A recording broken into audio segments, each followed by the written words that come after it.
هواپیماش در حدود اطراف شهر یاسوج سقوط کرد. دستور محرمانه اومد که باید این فتنه در واقع در نطفه خفه بشه. لند کرده بودن، زدنشون از هوا کمی که نه، کلا غیر ممکن به نظر میرسه. خودشون مطرح نکرده بودن، کم و بیش گفته بود. با این جزئیات من از خودش نشنیدم. با 330 در کابین خلبان منو میفرستادن، با همون سن زیر 5-6 سال خالی شد تمام این باگ. اینکه منفجر نشده عنایت الهی برای هر کدوم از ماها بوده. ده داریان فرود بیاد، بسیار کوههای سنگلاخی صعب العبوری داره. 2 شاخه درخت این چت به این شکل اینجا گیر کرده بود و ما پیداش کردیم. صبح که من بلند شدم سال 64 دیدم مادرم داره گریه میکنه، پدرم نیست. فقط گفتم کی؟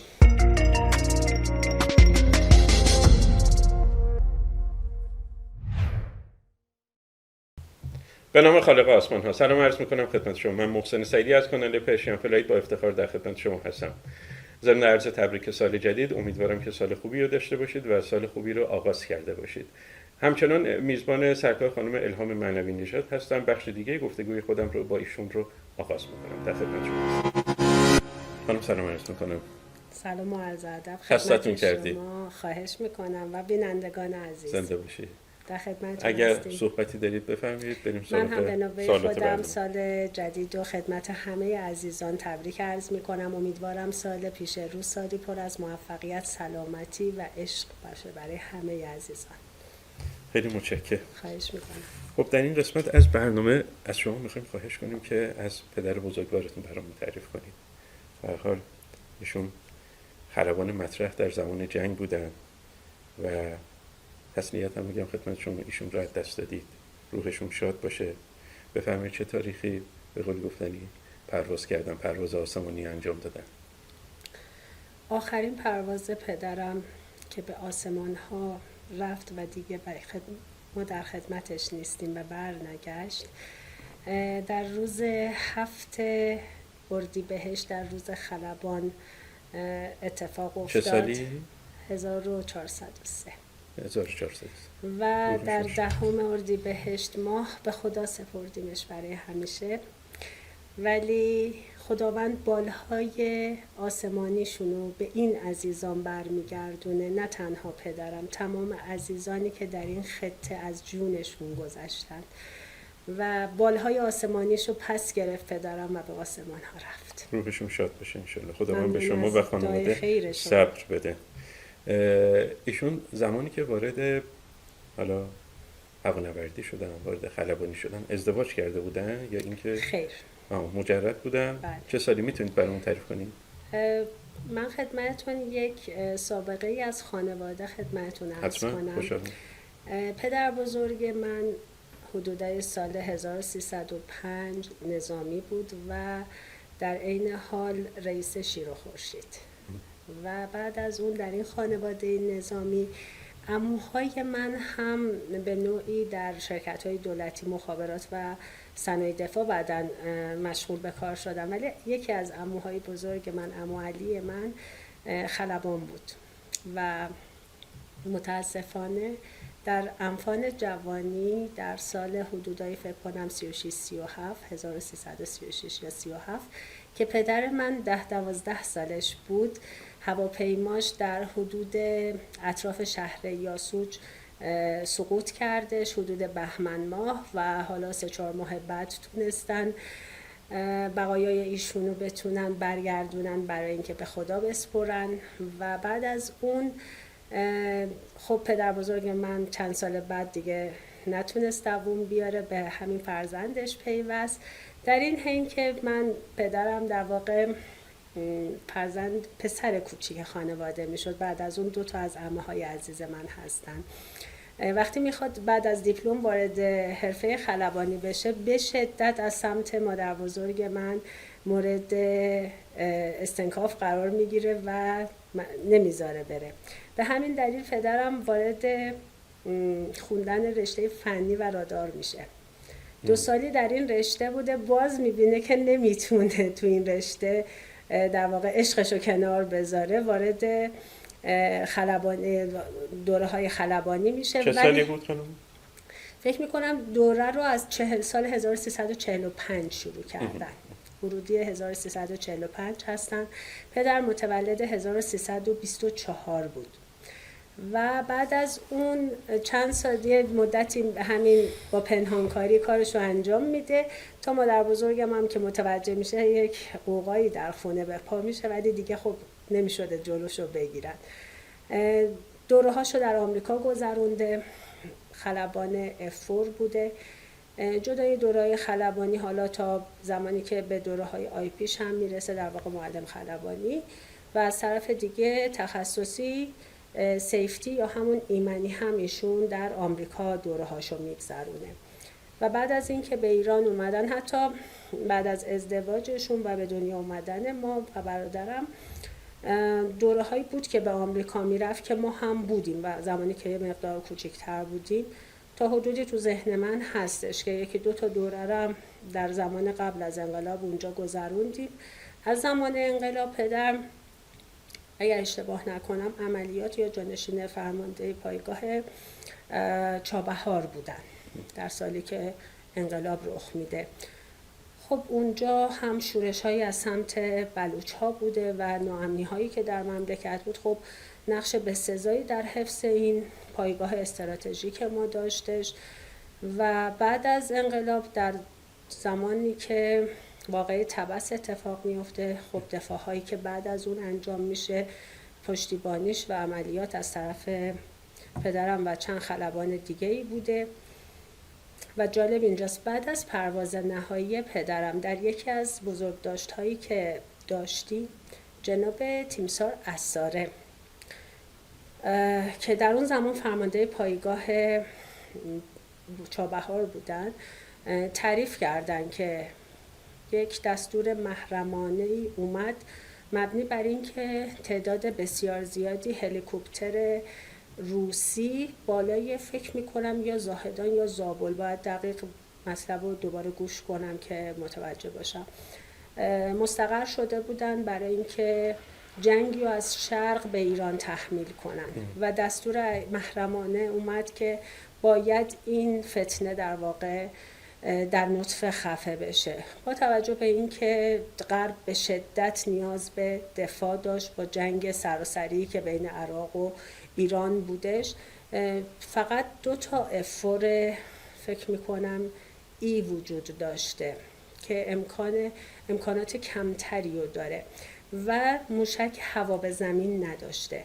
در نتیجه هلیکوپترهایی که رو زمین در واقع نشسته بودن، لند کرده بودن، زدنشون از هوا کمی که نه کلا غیر ممکن به نظر میرسه. بعد از رسیدن این دستور و با هماهنگی فرمانده پایگاه، تنها کسی که میگن این میتونه پلنی بذاره و این کار رو انجام بده پدرم بوده و با رادیوی خاموش و یک بنزینگیری مجهز میشن و با عملیات در واقع مانوری که انجام میدن، حالا به چه شکل، چون باید در هدف هوا به هوا هدف متحرک باشه تا بتونن هدفگیری کنن، لاک کنن و شلیک کنن. وقتی که هدف ثابت هست این امکان برای خلبان به هواپیما وجود نداره، ولی به نحوی این هواپیماها را اینورت میکنن، چه کار میکنن نمیدونم که تخصص من نیست. درسته من هم به نوعی در یک قسمت کوچیک اوییشن تحصیلات خلبانی دارم ولی خلبان نظامی نیستم و اگر هم اشتباهی در عرایضم باشه به خاطر اینه که در تخصص من نیست، ولی این کار رو انجام میدن و چندین هلیکوپتر رو میتونن مورد هدف قرار بدن و با موفقیت برگردن به فرودگاه و همین امر باعث میشه که در واقع ایران درگیر جنگ شرق نشه و با افتخار میتونم بگم که چندین نفر از دوستان و همرزما گفتن قهرمان جنگ شرق کشور بودن و اینو من بعد از پرواز ایشون متوجه شدم و اخیراً خودشون مطرح نکرده بودن کم و بیش گفته بود. با این جزئیات من از خودش نشنیدم، شنیده بودم، ولی اینکه چطور بود شاید هم اشتباهی میکردم با هلیکوپترهای طبس. این جدای قضیه طبس هست و گفتن خب از این حیث که هم هواپیما و هلیکوپتر آمریکایی هم روسی و هم عراقی ها زده، از این حیث رکورددار هستش. اخیراً هم یه عکسی رو برای من فرستادن یکی از عزیزان که در روزنامه های روسی در واقع چاپ شده بود، افوری که داره شیرجه میزنه روی در واقع این هلیکوپترها، عکساشون هستش و به عنوان سند تجاوز ایران به هلیکوپترهای روسی و اون عکس و اون خلبان پدر من هستش. با افتخار. روحشون شاد باشه.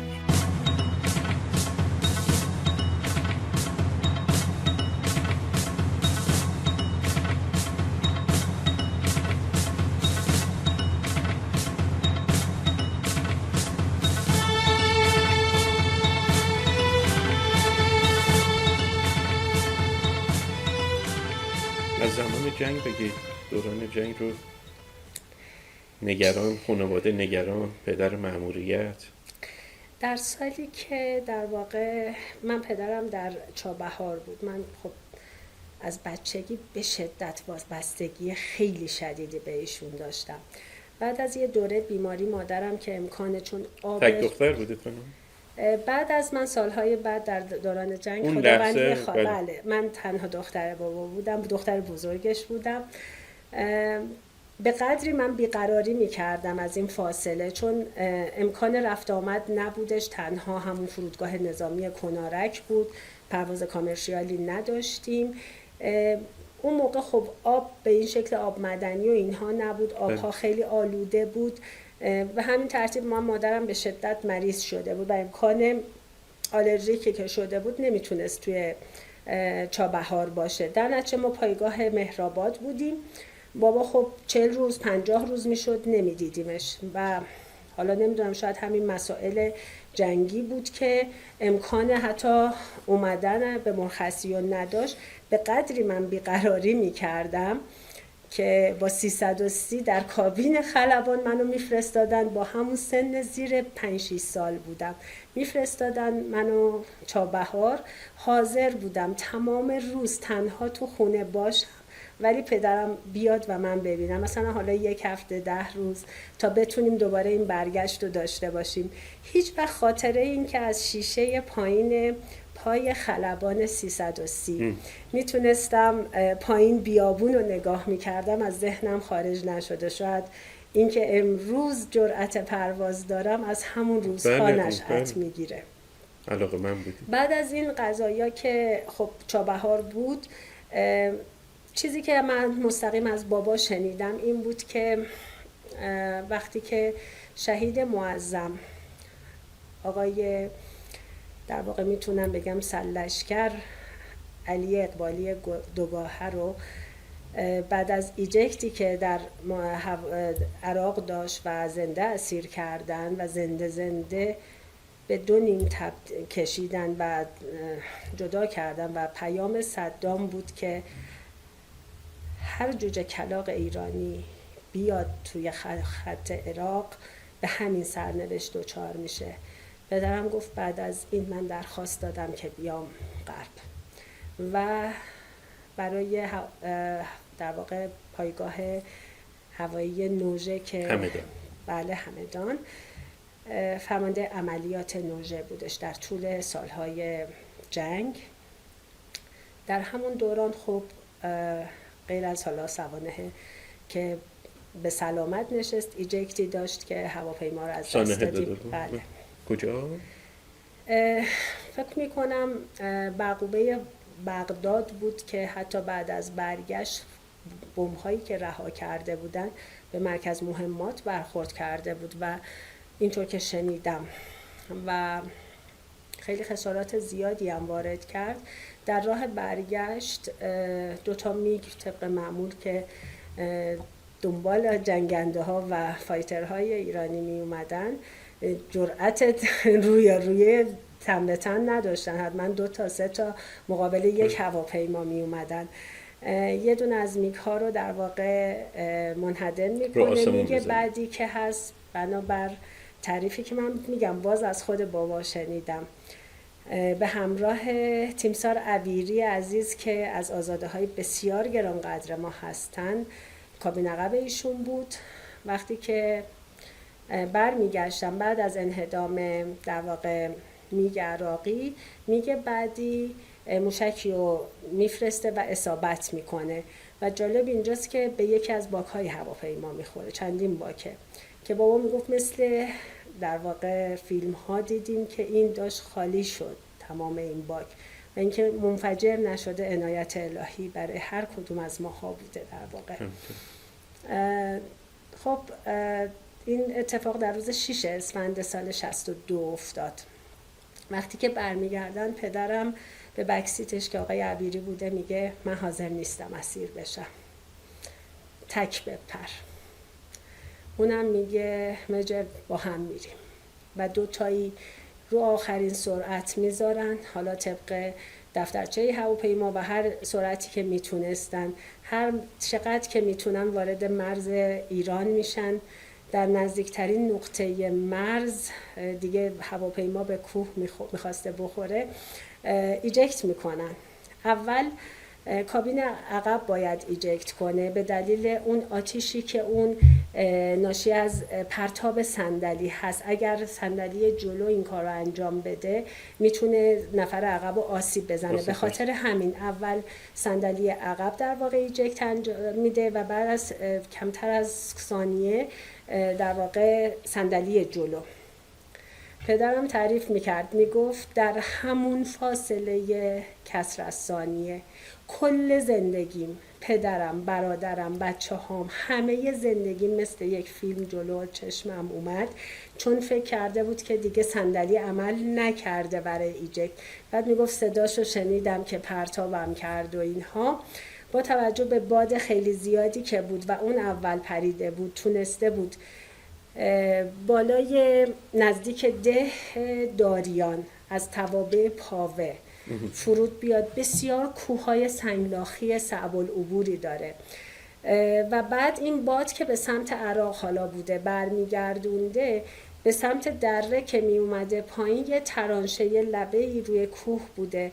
پدرم میاد پایین، حالا پاش ضربه میخوره و به صورت غلط داشته میخورده، چتر گیر میکنه، بندهای چتر تمام فک پدرم هم حالا جدای اون فشاری که ایجکت وارد میکنه کاملا فک و در میبره و تو همون چرخش پرت میشه پایین و چترش گیر میکنه به یک درختی که شاخه هاش اونجا باعث میشه، حالا زمستون بوده شاخ و برگم نداشته، آویزون میمونه لای این درخت.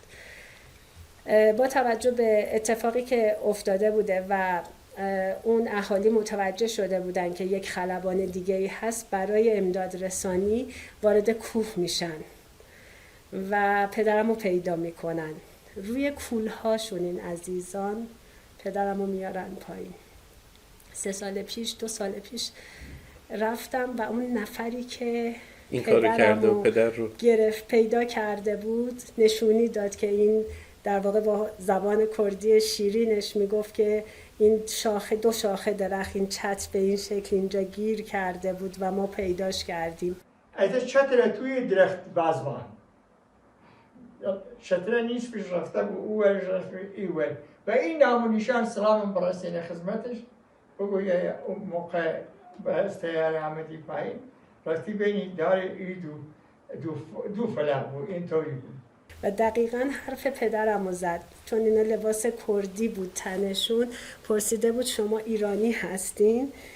و اونها هم گفته بود پس فارسی داری حرف میزنی، ایرانی هستی. فرمایش کرد اینجا کجاست؟ گفتم جناب علی بچه کجایی؟ گفت شما فارسی حرف میزنی، این ایرانه. گفتم بله این ایرانه، من پاسدار ایرانم. من یکی از اونها بودم که رفتیم شمارا پاتش کسته بود توی کوها، آوردیم تو رستا. آوردن پدرم رو کولهاشون پایین که صحبتی که من برای دستبوسی این عزیز رفتم و دارم که تقدیم شما عزیزان میکنم و یکی دیگه از عزیزان که خیلی کوچیکتر هم بودن که کمک بودن آوردن تا ده میارن پایین و اونجا شکسته بند متوجه میشه که این فک در رفته، به یه آن جا میندازه و عزیزان با عزت و احترام این کار رو انجام میدن و بعد از اون با حالا قاطر و اسب و اینها به سختی میارن پایین تا پاوه تا بتونن هلیکوپتر بره دنبالش بیاد. این اتفاق از دیدگاه ما در منزل به این شکل میشه که در اون روز شنبه صبح که من مدرسه رفتم مشوش بودن مادرم رو کمی متوجه شدم ولی نه خیلی. نگو شب دیده بابا داره روی نقشه کار میکنه، بهش میگه میخوای برو مرزی بری، میگه نه دم مرز پرواز شناسایی داریم. صبح که 2 تا هواپیما بلند میشه، چون صبحهای خیلی زود عزیزان در واقع عملیات ها انجام میدن، برگشت یک هواپیما رو مامانم صدا رو میشنوه میشینه، دومی که نمیشینه شروع میکنه به زنگ زدن. تو همین حدودای 11 بعد از اون من 2 شیفت مدرسه میرفتم، حدودای 11 من برمیگردم خونه، برادرم که میره مدرسه، یه خواهرم هم که خب حدود 9 ماهه بود کوچیک بودش، خیلی اضطراب میدیدم زنگ میزنه و هیچ کس نمیاد پای تلفن. حتی یه جای خودش رو به اسم خانم یکی از خلبانا معرفی میکنه که بیاد، تا برمیداره به تته پته میگن منوی در واقع بنزینگیری داره که این اگر کم اومده مثلا نیومده بشینه، چون نمیتونستن بگن نشسته، صدای هواپیما نیومده بود. بعد دیگه با این اوصاف تیمسار اسراره اون موقع هم اومده بود همدان. بعد از کلی صحبت کردن و این بر اون بر زنگ میزنه و اون موقعی بوده که پدرم رو دیگه تا پاوه آورده بودن، با بیسیم گوشی به گوشی میکنن، میگه بیا صحبت کن. و اون لحظه دیگه پدرم میگه با من حالم خوبه نشستم کرمانشاه، مامانم میگه باند کرمانشاه که نمیشه، یعنی باز این اطلاعاتم که خانواده ها دارن به قول معروف مخفی نمیشه، خیلی چیزا رو ازشون نگه داشت. تا پدرم رو برگردونن افتخار میکنم همه عزیزان مونده بودن در همدان. یادم شهید منصور صدیق دوستان عزیز پدرم اون لحظه که دیگه خبر رو دادن، نگو اینها خیلی هاشون پایین ساختمون ایستادن و پدرم سفارش کرده بود که همسرم وضع قلبیش خوب نیست، مواظب باشین اگه اتفاق من برنگشتم. دیگه اومد یه حال و احوال گفت حالش خوبه، صداشو شنیدی دیگه خیالت راحت باشه و اینها. رفت تا پدرم رو آوردن، نرفته بود بیمارستان، با همون ماشین آوردن تا به چشمم دیدم چطوری حالا پاشو بسته بودن و این حالا تو عکس‌ها هم کم و بیش هستش، بسته بودن. و اینکه مادرم با کله رفت رو زمین وقتی خونا رو دید که گفتن خانم منوی اینا قربونی کشتیم، خونه اکبر نیست و اینها. حالا درمانگاه رفتن کارهای اولیه‌اش رو انجام بدن. یه لحظه مادرم میگه چرا موات خاکیه؟ صبح تا ظهر موهای مادرم سفید شد. عشق و من به وضوح در 2 طرف این زندگی دیدم، نه تنها مادر من، همه خانم های خلبان ها یک محور استوار، یک کوه استوار بودن که این عزیزان با امنیت خاطر و فکر بتونن از این مملکت دفاع کنن. بعد از اون ما امتحانات ثلث دوم ما میشد در اسفند ماه. فرمانده عملیات پایگاه سانحه دیده، بچه هاشو گذاشت توی همدان که امتحانا رو مثل بچه های عادی باید بدن، انگار نه انگار چه اتفاقی افتاده. و اومدن تهران و میدونم برگشت با هواپیمای بونانزا خودش نشسته برگشته و دقیقه خودشو جدا نمیدید از وظیفش. بارها شده بود با پوتین میدیدم پدر میخوابه در سرمایه سخت زمستون همدان. سرباز با ماشین روشن گاهن بودش. اگر می اومد استراحت میکرد در مواقع خیلی استراتژیک خیلی اذیت شدیم. حتی مثلا ما تلفن‌های هاتلاین در واقع بدون شماره داشتیم که از کامان پست اگر هواپیمایی فقط اینو برمی‌داشتن دیگه، اصلا بابا کاری نداشت اون گوشی رو برداره، فقط میدوید تلفن‌های ضروری بود دیگه. بله مثلا بفهم 4 تا 5 تا تلفن تو خونه ما بودش که هیچ کدوم ما اجازه دست زدن بهش نداشتیم جز یه دونه که شماره عادی بودش، شماره داخلی پایگاه. ما در پایگاه همدان هم قشنگترین خاطراتمون رو داشتیم که مثل یک خانواده نزدیک و آنست زندگی می‌کردیم. در این حال سخت‌ترین خاطراتمون خیلی از عزیزان و هم عزیز پدرم با جانفشانی لحظه به لحظه همه خلبان‌های فایتر، خلبان‌های شکاری میدونن با این پرواز تیک آف معلوم نیست که لند داشته باشن و با این دید لحظه به لحظه پرواز کردن. عزیزانی رو از دست دادیم که شاید تک به تک خاطراتشو من دارم. انقدر آدمای بزرگی هستن مثلا سانحه داده این شرایط سخت و اینا رو نجات پیدا کرده ولی بعد یه هفته دیگه رفته پرواز. بعد یه هفته دیگه رفته پرواز. الان شرایط پدر زمانی که حالا سانحه رو دادن چه مدت بعدش رفتن پرواز؟ دقیق همین اولین پروازش که با منازا که از تهران که برمیگشت که اومد و هیچ وقت پروازش رو ترک نکرده. درست.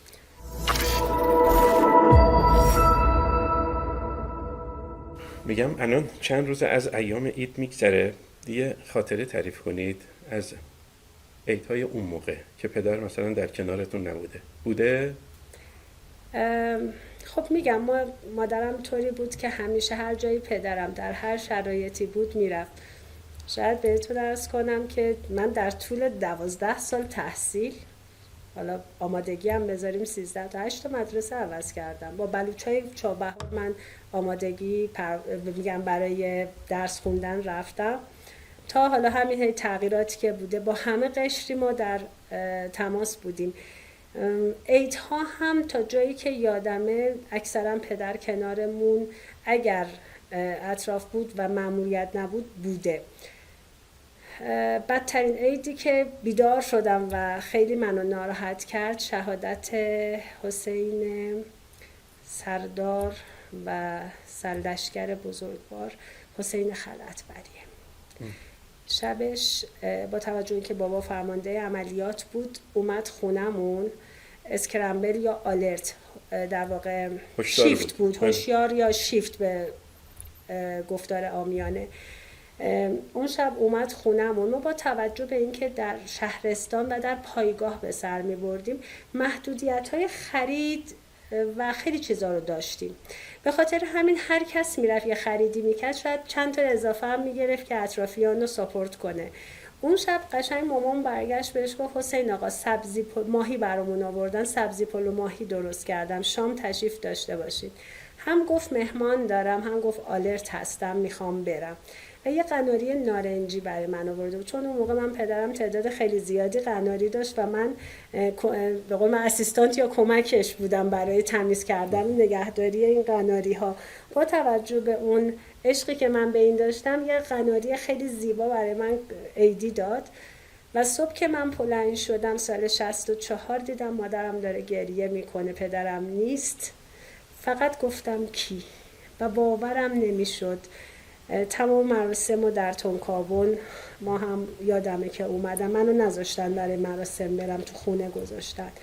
ولی خیلی یکی از دردناکترین عیدام این بود و خیلی هم مواقع شده که واقعا پدر کنار ما در ایام عید نبود، هیچ محدودیتی نداشت. اول و اولویت کار و وظیفه‌شون بوده. نه فقط پدر من، همه عزیزانی که به عنوان خلبان در این خطه خدمت کردن و حفظ حریم هوایی ما به عهده این عزیزان بوده.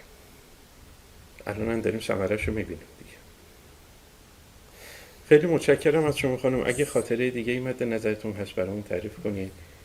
تمام زندگیم از پدرم خاطر است وقتی که خودم برای خلبان شدنم پا گذاشتم، بهترین خاطره من اینه که وینگ سینمو پدرم زد، سردوشی هامو پدرم و اساتید دیگم کنار پدرم بودن و گواهی نامه هامو کنار این بودش.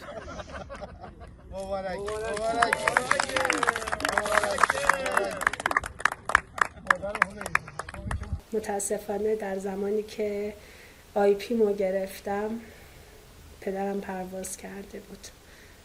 تنها رفتم در جایی که به خدا سپردمش، خودم و خودش. روحشون شاد باشه. و درجه هامو با اجازهش روش نام زدم. روحشون شاد باشه. ممنونم. واقعا این دلاور مردایی که حالا چه نیروی هوایی، چه هوا نیروست، چه اونهایی که به قول گفتنی نیروهای زمینی، حافظان آسمان زمین و به قول گفتنی حافظ آسمان و زمین این مملکت بودن. حالا اونایی که رفتن پرواز آسمانی داشتن، روحشون شاد بشه.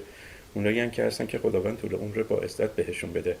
مردم واقعا قدردانشون هستن. مردم خیلی خیلی دوستشون دارن و امیدوارم که به قول گفتنی براشون ارزش قائل بشن و راحت بتونن زندگی بکنن، دغدغه نداشته باشن. این عزیزان اصلا نباید دغدغه داشته باشن.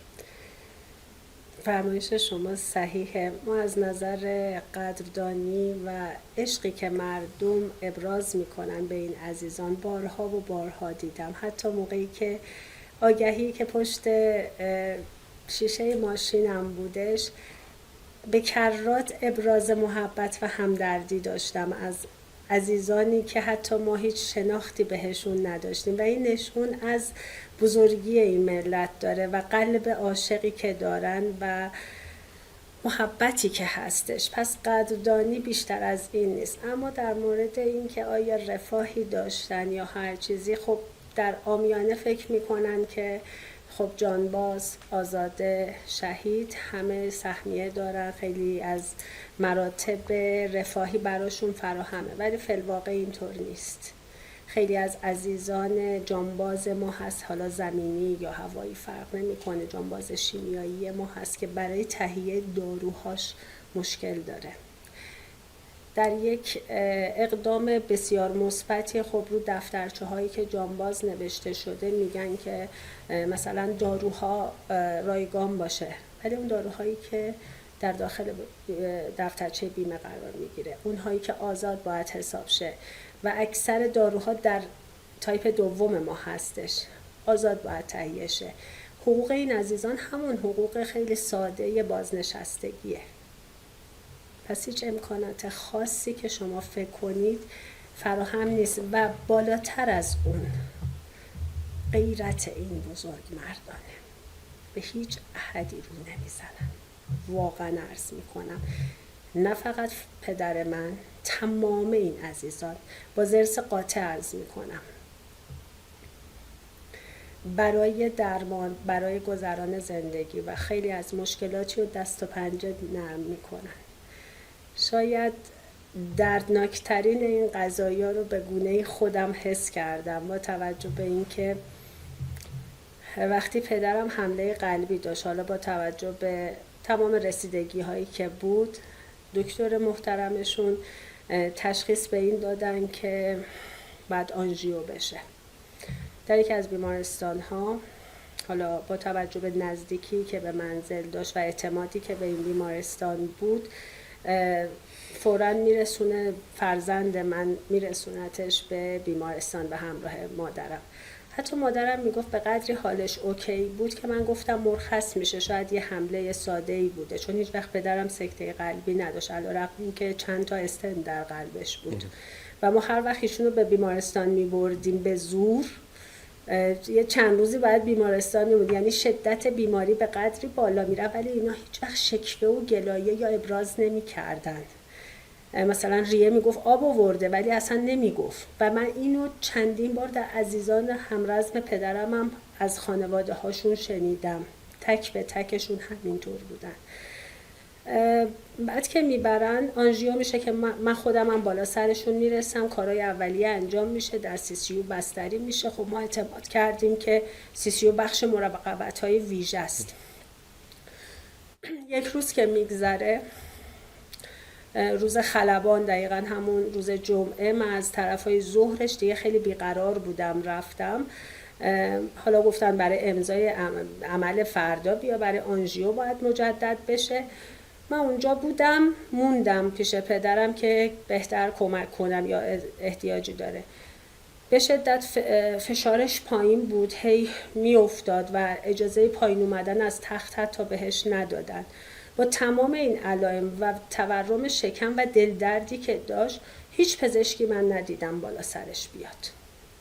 من همونجا حضور متاسفانه داشتم تا نزدیکایی، حتی مادرم اینا اومدن، دختر خواهرم اومدن دیدنش و رفتم. من اینا رو تا بیرون بیمارستان بردم، دوباره برگشتم تا حدودای نزدیکای شیفت شب اونجا بودن، گفتن دیگه نمیتونی. ولی دیدم پدرم حالا لرز داره، حال خوبی نداره. منو بیرون کردن، گفتن که شما برید بیرون. خب من نمیخواستم مانع کارهای پزشکی و رسیدگیشون بشن. اومدم دوباره تماس گرفتم، گفتم که از توی نگهبانی که شکم پدر من تورمش غیر عادیه، حتی اگر عدم اجابت مزاج باشه این مشکل نباید به این شکل باشه و اینها. گفتن نه، آزمایش دکتر داده.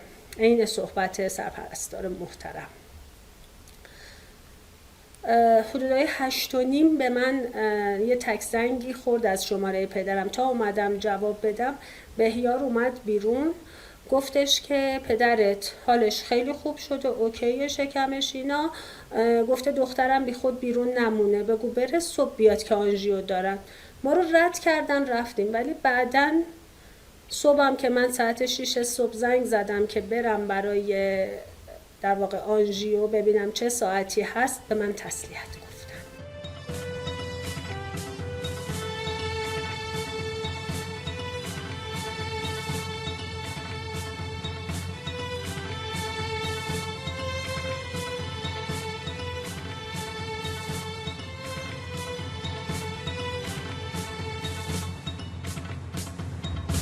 اصلا من شوک شده بودم وقتی که رفتم. با تمام این، با توجه به خوندن من و قداستی که پزشکی قانونی داره، قداست داره پزشکی قانونی، واقعا عرض میکنم به عنوان یک حقوقدان،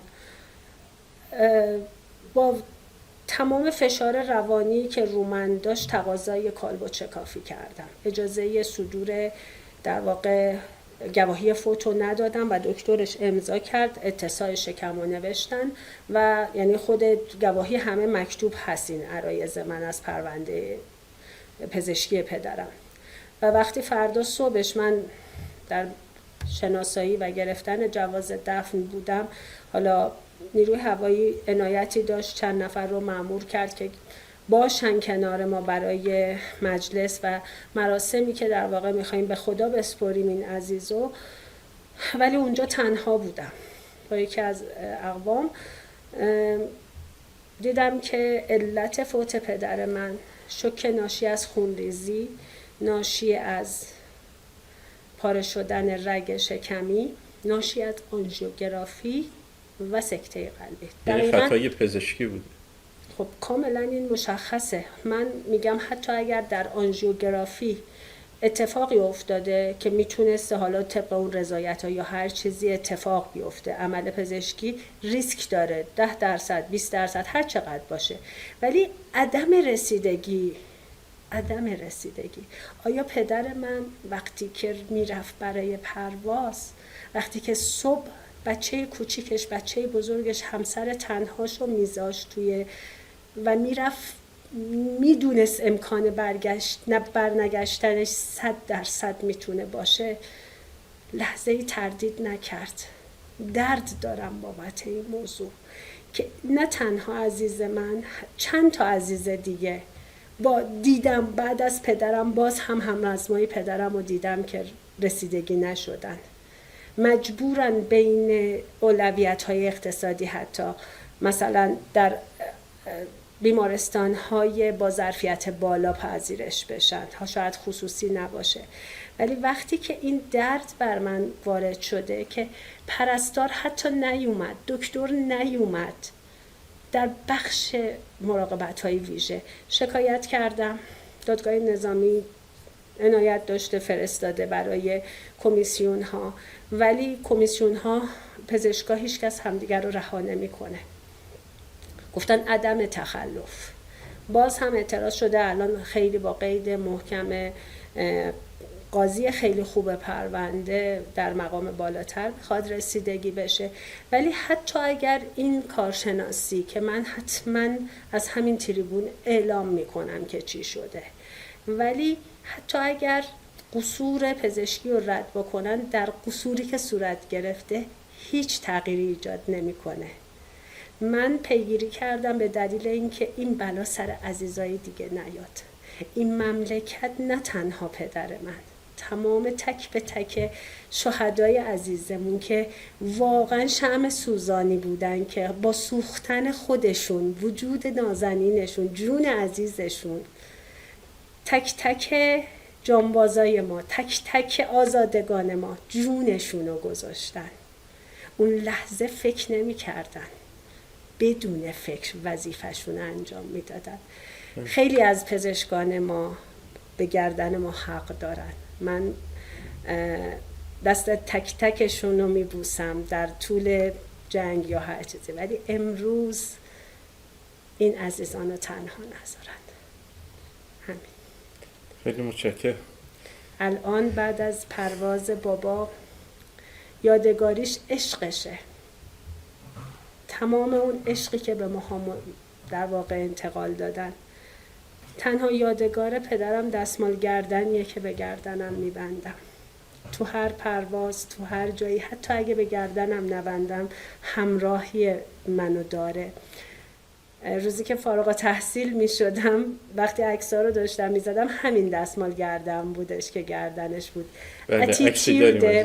اتیتیود یک خلبان فقط یک لباس نیست، رفتاره، نحوه لباس پوشیدنه، اصلا حتی قدم زدنشون. یک خلبان یک شغلی رو داره که باید این وضعیت و اتیتیود رو حفظ کنه. امیدوارم تمام همرزمای پدرم که شمع این واقعا سوزانی بودن که ماها الان نورش رو حس میکنیم، به سلامت باشن، و عزیزانی که خداوند دوباره بالشون رو بهشون برگردونده و در آسمون ها پرواز میکنن، روحشون شاد باشه. خیلی متشکرم. ممنون وقت گذاشتید. از همه شما عزیزان هم تشکر میکنم که تا این لحظه برنامه ما رو نگاه کردید. از همینجا خدمت اون دلاور مردا، چه زمینی چه آسمانی، چه اونایی که به قولی گفتن هوانیروز بودن، دریایی، بله، از همینجا دستشون رو میبوسیم و ارادت داریم و مخلصشون هستیم. خواهش میکنم کانال ما رو سابسکرایب کنید، دنبال کنید و ویدیوهای گذشته ما رو هم تماشا کنید. بی نهایت سپاس. تا برنامه بعدی همه شما رو به خدای بزرگ میسپارم. خدا نگهدار.